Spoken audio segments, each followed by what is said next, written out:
Halo guys, welcome back to my channel. Hari ini aku ingin memperkenalkan kalian dengan apa yang dimaksud dengan emas. Karena kayaknya topik pembicaraan aku nggak jauh dari emas dan kawan-kawannya, sehingga kalau nggak kenal secara mendalam tentang emas, kayaknya kurang afdol aja ya. Nah, tapi sebelum kita mulai, jangan lupa dukung aku dulu dengan like, subscribe, dan juga share video ini supaya aku lebih semangat untuk memberikan materi yang lebih menarik kepada kalian ke depannya. Nah, lalu apa sih sebenarnya yang dimaksud dengan emas?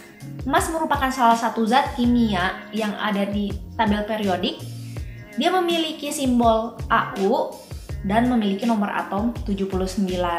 Kalau kalian nih lupa dengan apa sih tabel periodik itu, mungkin kalian harus flashback ke zaman dulu sekolah, di mana saat pelajaran kimia kalian harus menghafalkan tabel yang berwarna-warni, lalu ada kotak-kotaknya kayak tangga. Terus ada huruf-huruf simbol-simbol macam-macam dari Na, Ca, Zn, Fe, dan lain sebagainya. Nah, itulah yang dimaksud dengan tabel periodik. Tadi aku udah bilang sebelumnya, jadi si emas ini memiliki simbol AU. AU-nya ini itu dari singkatan aurum yang memiliki arti dari bahasa Latinnya itu law of sunshine. Selain itu, sepertinya kalian pasti sangat familiar kan dengan emas disebut sebagai logam mulia.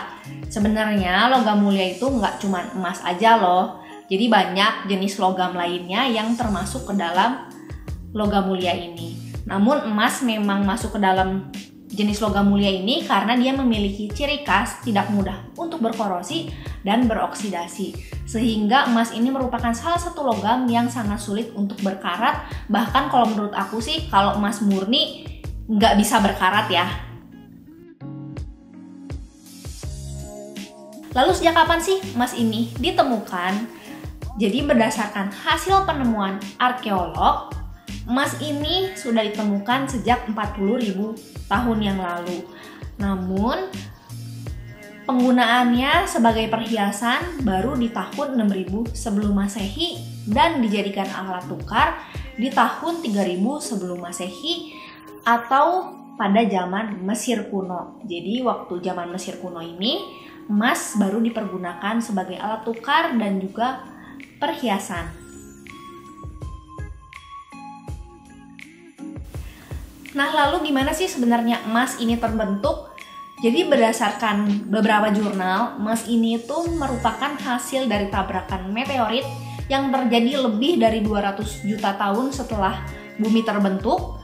Dan hasil tabrakannya ini tuh tersebar di bagian lapisan kulit bumi akibat adanya aktivitas geotermal. Jadi kalian kebayangkan untuk membentuk emas ini tuh butuh waktu yang sangat lama dan prosesnya itu nggak semudah itu. Jadi bisa dibilang kenapa emas mahal juga, karena memang proses pembentukannya pun sampai hari ini belum ada yang bisa menggantikan emas oleh jenis lain yang dibuat secara laboratorium. Jadi memang emas ini merupakan unsur yang ada di alam dan tidak bisa dibentuk oleh manusia. Jadi memang sesulit itu ya untuk membentuk emas ini.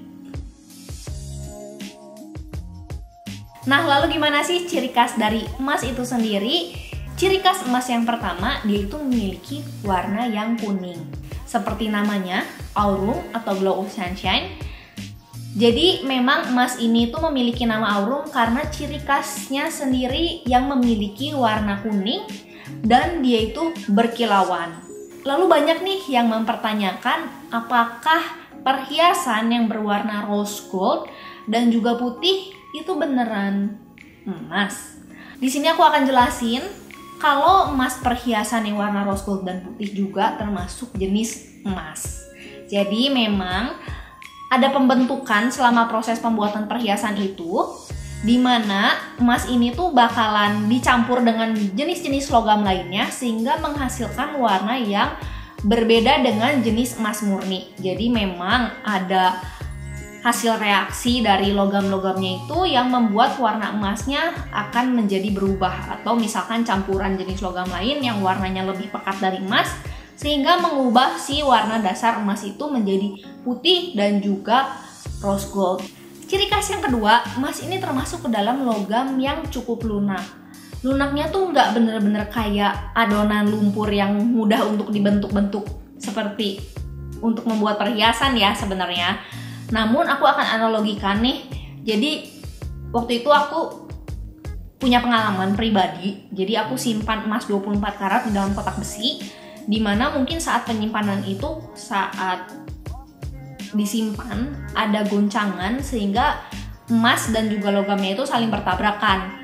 Nah ternyata selama proses penyimpanan itu emas aku tuh penyok, padahal aslinya tuh bener-bener mulus permukaannya. Jadi dibayangkan saja asumsi dari lunaknya itu seperti itu ya. Jadi kalau misalkan dibenturkan dengan jenis logam lainnya, dia bakalan kalah duluan atau penyok duluan. Sebenarnya kalau kalian penasaran nih, kalau misalkan nih kalian punya emas 24 karat, coba aja tuh kalian benturkan ke tembok atau ke kaca yang permukaannya tuh cukup keras.